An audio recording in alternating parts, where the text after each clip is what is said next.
Okay, Leo. Kumusta na kayo guys, mga Leo? Ito ang inyong reading today. At katulad na sinabi ko, ang unang message dito ay mahalaga guys, okay? Good news man to o bad news o paalala o situation nyo. Sa ngayon is ito ay message for you, okay? Maganda man to o hindi maganda is nice itong ikarating sa inyo today. Okay, Leo? Tingnan natin. I need to message for Leo. Sa mga Leo na nandito sa reading is sabihin mo ang message mo sa kanila at iparamdam mo sa kanila mga puso na ito ay para sa kanila. Kung ito ay para sa kanila. I need message for Leo na nandito sa reading. I need message. Thank you. Okay guys. Para to sa Leo na nandito sa reading at mararamdaman nyo to kung ito ay para sa inyo. Okay. Mahalaga ang unang message dito. Ito ang sinabi ko. Okay, Leo, this is for you. Message for Leo. Uy. I need message for Leo. Thank you. Okay, Leo, you have Queen of Swords. Okay. As a Queen of Swords, maging matapang ka. Magkaroon ka ng isang salita. Okay. As a Queen of Swords, magkaroon ka ng isang word lang. Maaring meron kang mga tao na gustong alisin din o tanggalin sa buhay ninyo o alisan. Okay guys? O nananahimik ka muna this time. Gusto nyo munang mapag-isa. Gusto nyo muna ang katahimikan sa paligid. Okay, yan ang inyong unang message is Queen of Swords is all about sa katotohanan. Okay, gusto nyo muna ng katahimikan sa paligid. Gusto nyo muna ng makapag-isip-isip at yung parang walang masyadong ingay muna. Gusto nyo. At magdesisyon ng napaka-practical this time. Okay, tingnan natin ang pangalawang message sa inyo. Kasunod ng Queen of Swords. Tingnan natin guys. Leo. Para to sa Leo. Okay guys. Seven of Cups. Ito ay pulang card. At ito ay offer. Gusto nyo munang makapag-isip-isip para dito sa offer na to. O para dito sa dumarating o darating na offer. Okay, gusto nyo munang mapag-isip-isip. Okay, Leo. Meron ditong King of Pentacles. Isang person na maaring isa na nandito sa offer na to. Ang taong nandito sa bottom of your deck is King of Pentacles. Is maaring ang nandyan sa offer na yan is isa. Ang King of Pentacles. Okay. Gusto nyo muna ng katahimikan at gusto nyo mapag-isip-isipan tong offer na to kung ano ba talaga ang dapat ninyong gawin. Dapat kayong magdesisyon ng practical na dito this time at talagang yung sa isang matigas na desisyon. Okay. Yung seryoso. Wala nang halong urong. Okay. Sa offer na to. Okay, Leo. Tingnan natin ang Queen of Swords at Seven of Cups dito. Sa reading nyo today, Leo. Tingnan natin ang Queen of Swords and Seven of Cups. Isa itong offer na kailangan ninyong pagdesisyonan ng practical this time at pag-isipang mabuti. At magtanggal na rin ang mga taong hindi nararapat sa inyong buhay o sa inyong situation na nagpapahirap. Okay, yeah. Mga dalawang tao ang gusto nyo tanggalin sa buhay nyo. Okay, nakikita nyo to guys. Positive movement forward. Patungo sa sun. Patungo sa light. Leo. Patungo sa yung energy. Gusto mong lumayo. Gusto mong lumayo. Meron kang gustong layuan. At magpatuloy. Okay? Tingnan natin guys. Ang Queen of Swords. Para sa mga Leo, ibigay mo ang tamang mensahe dito sa Queen of Swords. Ano ba ang gusto mong sabihin sa mga Leo? O ipayo o babala. O ano man ang message mo. Patience. Nakikita nyo to guys. Matagal at matagal mo na tong pinag-isipan at pinagtiyagaan sa buhay mo. Pinilit mo tong mag-grow. Okay? At ito na yung tamang time. Sobra ka dito nagkaroon ng struggle. sa mga tiniis mo. Ang dami mong tiniis, ang dami mong pinagtiyagaan para lang dito. At kailangan ngayon, this time is, maging seryoso na ako dito. Okay? Sa pag-decision ko. Okay. Kung meron akong gustong mga alisin na tao sa buhay ko, gagawin ko na this time. Okay guys? Ito ay patience, ito ay temperance. Meron kayong big target o panata. Okay, na gusto nyong matupad. At ito ay gusto nyong magmula sa sarili ninyong desisyon at wala na makakapigil. Okay, Leo. Ibigay mo ang tamang message dito sa 7 of Cups. Ano ba to? Offer to ng pag-ibig or what? Okay, tingnan natin.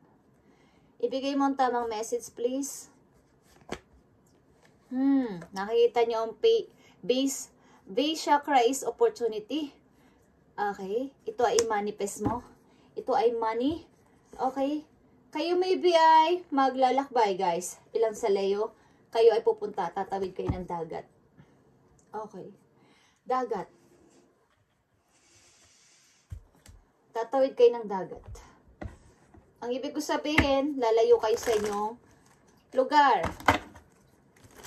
Magta-travel kayo. Hindi ko alam kung gamit ang barko o airplane. Okay guys, kayo ay aalis para sa opportunity na to. Tatanggapin mo ang offer na to at ikaw ay lalayas.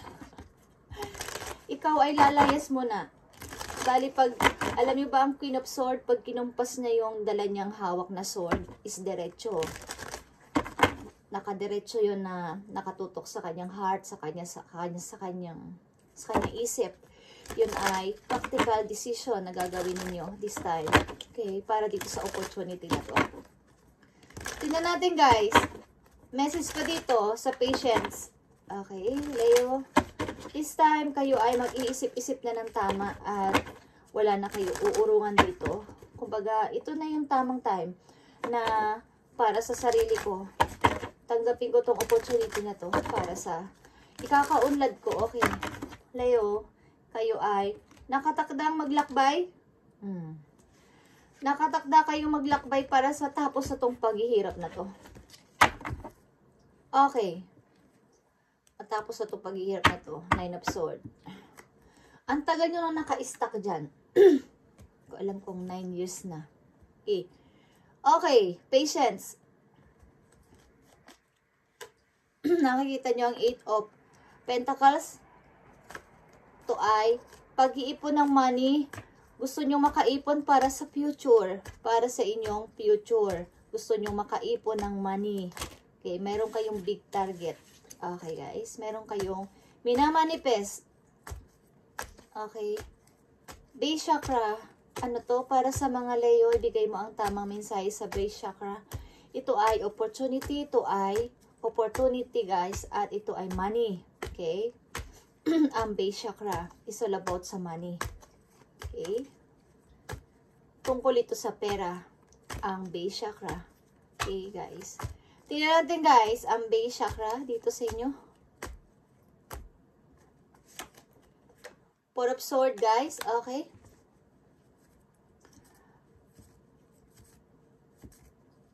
Maring nahihirapan ka dito mag-decide, but ito ay pinag-aaralan mo mabuti. Dito ang Magician. Tinitimbang mo yung feelings, yung iyong emotion, okay. Kailangan ko tong pag-decide ng tama sa ngayon. Okay, kailangan ko tong pag-desisyon na sa ngayon para dito sa aking victory, sa aking tagumpay. Okay. Mukhang may nag-aalok sa inyo galing sa ibang bansa ng trabaho, guys. Okay, at gusto mo itong tanggapin. Mukhang hinihintay mo ito. Opportunity na to, Leo.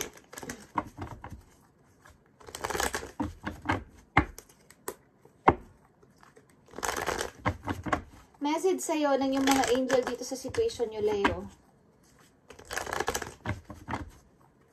Tatanggapin mo to para sa yung pag-unlad. Okay.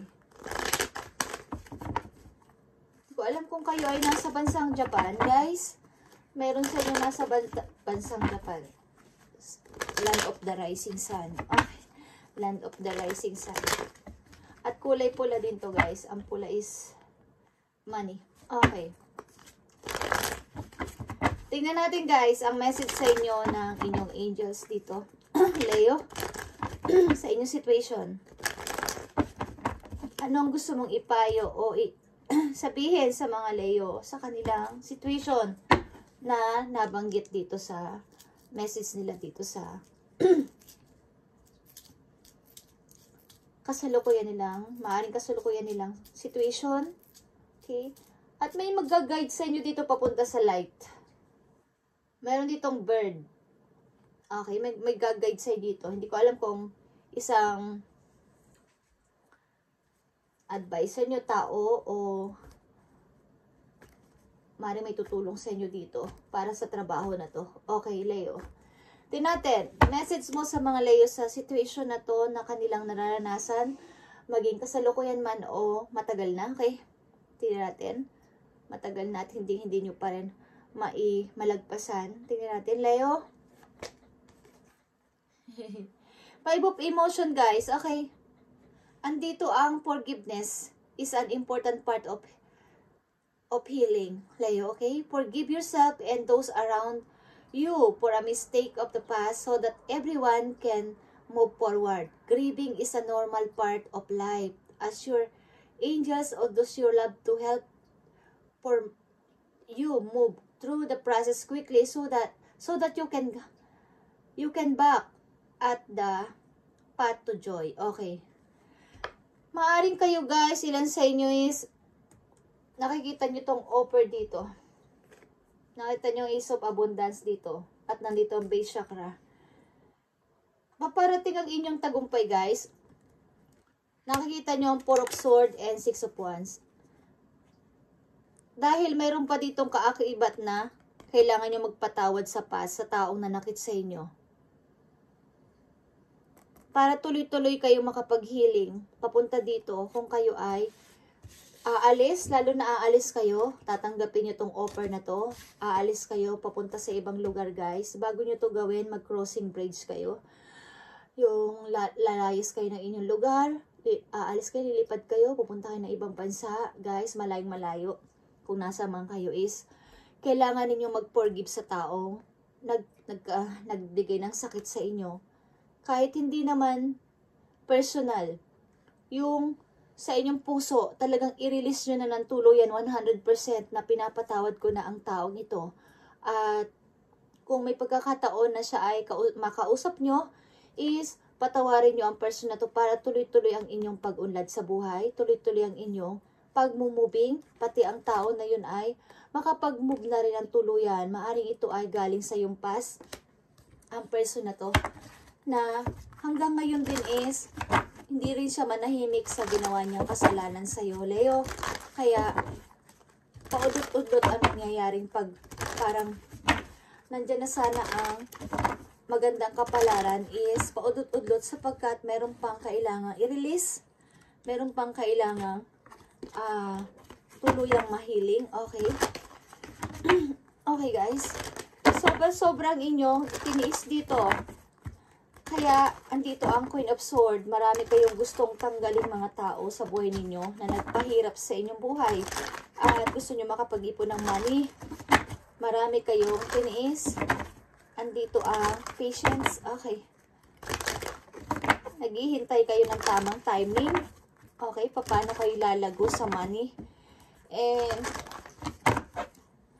lumalabas at lumalabas dito ang forgiveness. Okay? Forgiveness sa taong nanakit sa inyo at magtutuloy-tuloy lalo ang takbo ng pagganda ng inyong money dito guys. Ace of Abundance is here. Ito ay news galing sa inyong mga angels. Kung kayo may mga plan din is lahat yan ay magkakaroon ng katuparan. Okay. Bago nyo gawin andito ang Six of Wands, Four of Swords and Six of Wands. Bago nyo gawin ang tuluyang paglisan o pag-alis sa papuntang malayong lugar, kung kayo pupunta sa ibang lugar o saan man yan guys, is tuloy-tuloy na sana ang inyong paghihiling sa puso, okay? Matanggal na sana ang sakit na nararamdaman nyo sa inyong puso sa taong nanakit sa inyo at nagbigay ng kalungkutan at sama ng loob, pinahirapan kayo lalo na sa money. Okay. Tingnan natin, Leo. Ang message sa'yo. Dito, isa pang message for you. Flourish, okay? The lotus flower fairy tells you to learn from experience and shed your inner light on any unclear areas of your life or those of others. Okay.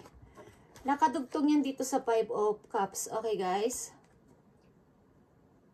Marami kayong kasing nasayang na panahon at effort sa tao na to na ibinigay ninyo ng walang nangyari. Hindi kayo pinahalagahan ng ilan sa inyo dito. So, ang sama ng loob nyo. Okay? Palayaan nyo na yung sarili, guys. At tuluyan na kayong magpatawad. Hindi man sa ngayon, mahirap talaga yun, guys, kung kayo ay sobrang nasaktan ng tao na to. But, magtutuloy-tuloy ang pagmumubing nyo pare-pareho at pag-unlad lalo na sa money. Dahil ang dami ditong nakatakda sa yung mangyari na magaganda is magtutuloy-tuloy lalo kung i-release mo ng 100% o higit pa sa percent na yun ang pagbibigay ng pagpapatawad. Okay. At ang katulad ditong flourish is all about ito sa hindi pa unclear. Mabuti ang inyong, yung any, sa yung parang ibang part sa inyong, bawa sa inyong heart, hindi pa totally nakiklear or nahihiling. Okay, at sa mga na-experience nyo guys dito, sa nangyari sa inyo dito sa parang mahirap is, nagkaroon kayo o magkakaroon kayo ng, matututo kayo sa buhay. Okay, yan ang, magkakaroon kayo dito ng inspiration na, kakayanin ko pala lahat at kaya ko mag-isa, kaya ko tumayo sa sarili kong paa kahit wala kang tao ka. Okay. So, okay naman yung ganong kaisipan guys. At ang tao rin na yun ang nagturo sa inyo para kayo ay maging matapang sa buhay. Okay? Lahat yan ay may reason kaya sila ay dumarating sa ating buhay. Maaring bibigyan kayo ng aral sa buhay at bibigyan mo rin siya ng aral sa buhay habang andito pa sa mundo. Okay? So, may kanya-kanyang reason yun. Kaya, kung may nang iwan o may iniwan is mayroon yung reason guys. Sa mga makikilala nila sa near future, makikilala mo sa near future, meron ka ng experience and idea sa mga maaring dapat hindi gawin at gawin. Okay. At last message na lang sa inyo, Leo, dito sa inyong reading today. Okay. Ako'y naiiyak sa inyo. Okay. Okay, guys. Take inspired action. Okay. Lahat ng gagawin nyo na, trust all will be well. Okay. Mag-trust lang kayo, guys, at magiging okay ang lahat. At lahat ng mga gagawin yung decision, at gagawin nyo araw-araw is ma-inspire kayo. Okay, guys, ma-inspire kayo sa gagawin nyo everyday. At huwag kayong panghinaan ng loob. Okay, ilan sa inyo guys. Okay, Leo, isang-isa na lang na message galing sa inyong guidance. Okay, kay Lord. Tingnan natin ang gustong sabihin sa'yo dahil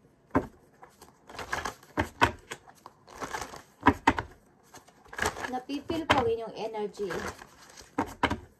Parang kahit sabihin nyo na nag-move on ako, kahit sabihin nyo na kayo ay nag-move on na, ayaw nyo na sa tao na to is, andun yung hurt, andun yung sakit sa heart.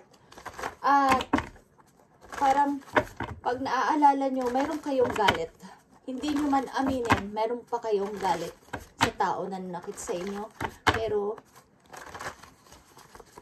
wala akong magagawa doon guys. Kung yun ang nararamdaman ninyo, ito ang message sa inyo guys. Okay, at wala naman yang sapilitan kung gusto nyo lang. At pag-isipan yung mabuti. Okay, at magtutuloy-tuloy lalo ang dating ng magandang blessing. Okay, guys. Okay, tingnan natin ang payo sa iyo o gustong sabihin ng yung guidance. Okay, mula sa heaven. Tingnan natin, guys. Para to sa mga lay na nandito sa reading, ito ay mararamdaman nyo ko ito ay para sa inyo, guys. Okay. Tingnan natin, guys. Message for Leo. 1, 2, 4. Message for Leo. Okay, guys. Do it now, Leo. Gawin mo na ngayon na. Ano man yan. Wala akong sasabihin na kahit ano. Guys. O ano man ang nasa puso mo at isip mo sa ngayon, do it now. Okay, gawin mo. Yung pagmumoving ng past, pagtanggap ng offer na ito para sa iyong ikakabuti, pagtanggal ng tao sa buhay ninyo na masama o kayo ay sinasaktan ng paulit-ulit, do it now. Pagpapatawad sa kapwa, pagpapatawad sa taong nagkasala sa inyo, nagbigo sa inyo, nagbroke ng heart ninyo guys, iniwan kayo sa kawalan ng walang money, do it now. Okay, yan lang ang gustong sabihin sa inyo ng iyong guidance sa inyong last message at ito ay napakarami ng kahulugan. Okay, sa inyong situation na nandito na binanggit ko. So, do it now, Leo. Bye and God bless, Leo. Pagpalain ka ni Lord.